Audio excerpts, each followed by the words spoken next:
साथियों, herbalism with health श्रृंखला के अंतर्गत हम आपको विभिन्न प्रकार के प्राकृतिक औषधीय पौधों से परिचित कराते हैं। इसी श्रृंखला के अंतर्गत आज हम आपको भारंगी औषधीय पौधे से परिचित कराएंगे। यह झाड़ीदार सूप सारे भारत में होता है। इसका पौधा अधिक नमी पसंद करता है। इसी कारण यह घास के मैदानों एवं नदी नालों के आसपास, विशेषकर हिमालय की तराई में नेपाल, कुमाऊं, बंगाल, बिहार 4000 फीट की ऊंचाई तक अधिक पाया जाता है। गढ़वाल, देहरादून की पहाड़ियों में भी यह प्रचुरता से मिलता है। आपकी जानकारी के लिए इसका वनस्पतीय परिचय: बहुवर्षीय गुल्मरूपी सूप 5 से 8 फीट ऊंचे होते हैं। ये शाखा रहित अथवा कम शाखाओं वाले होते हैं। शाखाएं अनियमित क्रम में फैली पीले रंग की होती हैं तथा तना 1 से 2 मीटर तक लंबा होता है। पत्तियां 3 से 6 इंच लंबी, लगभग इतनी ही चौड़ी, नोकदार, तीखी, ऊपर की ओर काली धब्बों से युक्त होती हैं। पिछला भाग रोम युक्त होता है। फूलों की मंजरी रोम युक्त है। 6 इंच लंबी, 1 इंच चौड़ी होती है। इसकी पृष्ठ शाखाओं पर सफेद या नीले सुगंधित पुष्प आते हैं। फल गोल, मांसल, आधे इंच ब्याज के जामुनी रंग के होते हैं। अप्रैल से नवंबर तक पुष्प व फल आते हैं। वर्षा में पक जाते हैं। इसकी जड़ ग्रंथि युक्त होती है। इस अंग का मूल ही प्रयुक्त करते हैं। मिलावट के आधार पर इस पौधे के गुण धर्म इस जाति की अन्य औषधियों से बिल्कुल भिन्न है। इसी कारण अग्निमंथा या क्लेरोडेंड्रा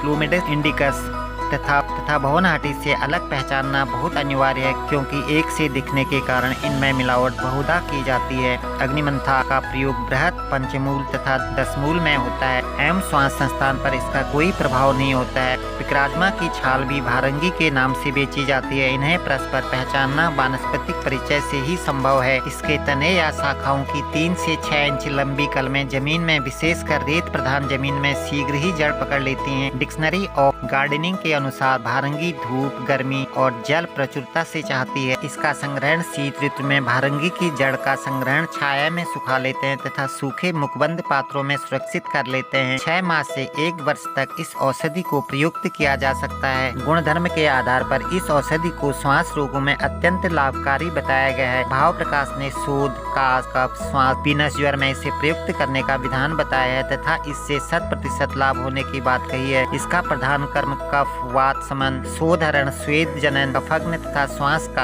हरण माना गया है। यूनानी चिकित्सा पद्धति में इसका प्रयोग मुख्यतः कफयुक्त रोगों में तथा दमे में होता है। आधुनिक समय के वैद्यों ने प्रयोग कर पाया है कि श्वास का वेग शांत करने की यह एक अति लाभकारी औषधि है। वैसे अरुचि, अग्निमंदता में पाचक दीपन, वात शामक होने के कारण अपने गुण के कारण प्रयुक्त तो होती रही है। रासायनिक घटक के आधार पर इसमें प्रोजैंग मूल की छाल में अनेक जैव सक्रिय पदार्थ पाए जाते हैं। इसमें प्रमुख है मैनिटॉल एवं glycoside. Calcutta schools of the tropical medicine के शोध कार्यों के अनुसार भारंगी की जड़ की छाल में लगभग 10.9% की मैनिटॉल होता है। ग्लाइकोसाइड्स की रचना काफी जटिल है। इनमें से ओलियानोलिक अम्ल, क्वेरेटोरोइक अम्ल और एक नवीनतम सिरोटोजेनिक अम्ल होता है। यह अंतिम घटक अपनी क्रिया द्वारा एलर्जी के लिए उत्तरदायी रक्तस्रावों के प्रभाव को कम करता है तथा विशिष्ट स्थानों पर इन्हें प्रभावहीन बनाता है। यह सक्रिय घटक उसी प्रकार होती है जैसे कि पाश्चात्य चिकित्सा पद्धति की एंटीहिस्टामिनिक औषधि की होती है। कोलिनेस्टेरेज नामक रसायन भी एलर्जी प्रक्रिया द्वारा छींके लाने तथा दमे जैसी स्थिति उत्पन्न करने के लिए उत्तरदायी है। पौधे के सिपोनिन्स में एक रसायन की प्रतिरोधी क्रिया जैसे गुणधर्म पाए गए हैं। आधुनिक मत और वैज्ञानिकों के निष्कर्ष के आधार पर आधुनिक शोधों ने यह प्रमाणित कर दिखाया है कि इस औषधि के प्रधान बेहजी गुण फेफड़ों पर इसकी क्रिया के कारण है। मेडिसिनल प्लांट ऑफ इंडिया के अनुसार भारंगी की जड़ की छाल का निष्कर्ष फेफड़ों से हिस्टामिन उत्सर्जित करता है।